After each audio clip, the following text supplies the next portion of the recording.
I thought about it yesterday in the moment, and I think, if you listen to the show or watch the show for long enough, I think you can tell I have a pretty solid understanding of the history of the National Football League. And I'm probably being a little bashful when I put it like that. Like, I know my NFL history inside and out. I absolutely love it. So when the Chiefs lose and get eliminated yesterday, lose to the Chargers, eliminated from the postseason, we're not even at Christmas week yet, and the Chiefs are out. And my first thought is, I think this is the most disappointing regular season in the history of the NFL. It passed the smell test for me when I first thought it. And I've thought more about it. And there are a lot of other bad regular seasons you can talk about. I'll give you one from recent memory that went a different way.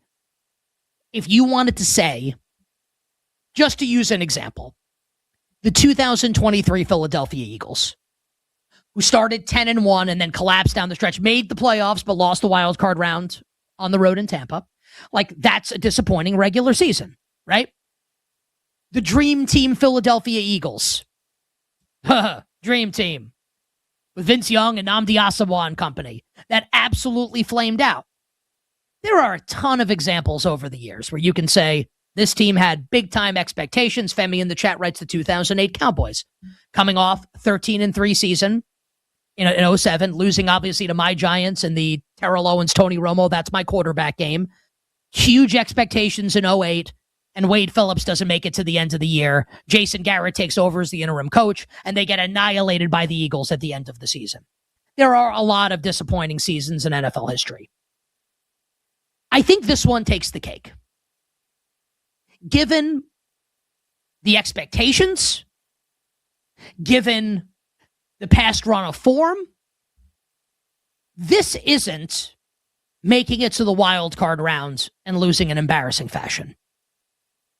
This isn't getting to week 18 or at the time week 17 and getting blown out by a rival and getting knocked out of the playoffs on the season's final day.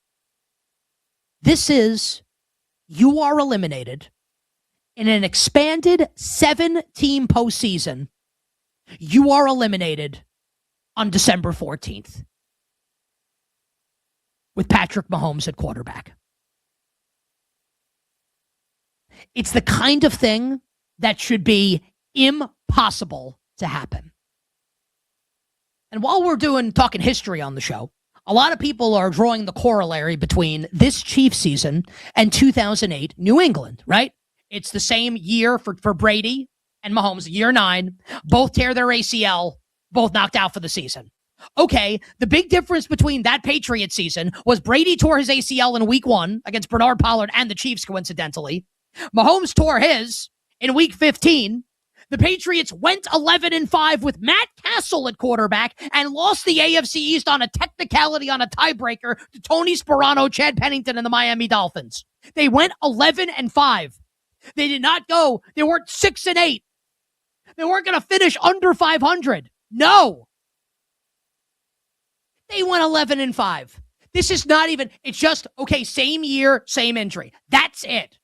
Nowhere else does this hold water. Well, both didn't make the playoffs. One went 11-5. Stop it. I don't want to hear that. It's nonsense. The crazy thing about this Chiefs season to me, and it started to come to roost for me last Sunday night against the Texans, and then really yesterday on Sunday against the LA Chargers. Where throughout this, and I want you to think about this also, you the person listening, you the person watching the show right now, as it concerns the Chiefs. Where the Chiefs had kind of, for me at least, I'm guessing for you, assumed the mantle of the new New England Patriots.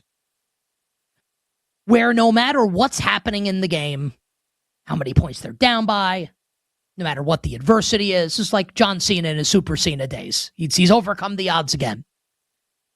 You felt like the Chiefs were going to win. You always felt like they were going to win. Last Sunday night against the Texans, when they didn't get that 4th and 1, When Andy Reid went for them, they didn't get it at 10-10, and the Texans took a 13-10 lead.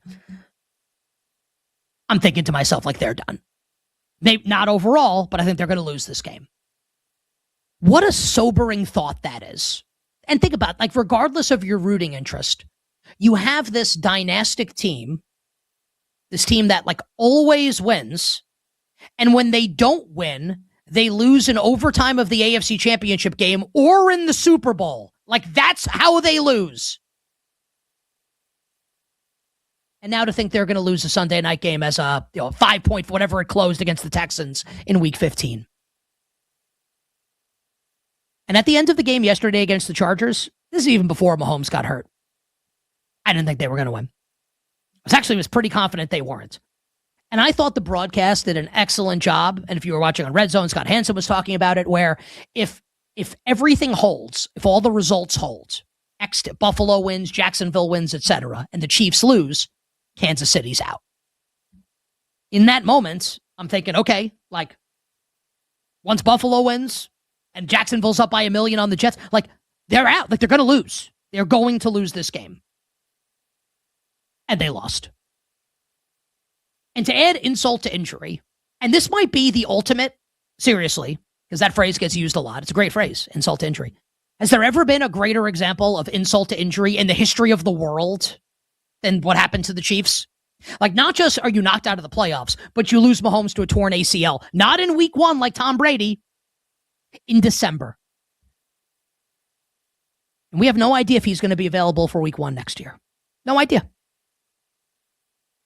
Now, Femi and I can have a conversation next hour on, can Gardner Minshew and the Chiefs cover a 3-point spread on the road in Tennessee? We can talk about that. And I think the Chiefs will be a really fun team to discuss this offseason, right? Who's the quarterback going to be? Like, maybe it's Minshew, maybe it's somebody else. I don't know. And can Andy, because we're on a first-name basis, can Andy Reid coach this team up if Mahomes is out for any period of time? Keep things afloat. You would think Mahomes will, if he's not back for week 1, you'd think he'd be back in September or October, right? But how's this going to go? It's all really interesting. But that's all a story for February and beyond. Because right now, there can only be one thing to say about this season. Epic disappointment. And I don't want to hear anyone say, well, they lost the Super Bowl hangover. They lost the Super Bowl to the Bucs and came back and went right back to the AFC Championship game. Like, I'm not interested in the Super Bowl hangover. This is just, I don't know if they got old. I don't know if they're lacking talent. They probably are. The offensive line didn't play well. They got a lot of injuries. A lot of variance went against them. Whatever it is, it's an epic failure. And I'm Mr. Chief this year telling you that. I lost money on Kansas City. It is what it is. You move on in the world of life and in the world of sports betting, obviously. So I have to turn the page now. There's no more next time. There's no more chances. It's over. So I can put this chapter to bed, find a new horse to ride, and call a spade a spade. It's the single most disappointing regular season in the history of the National Football League.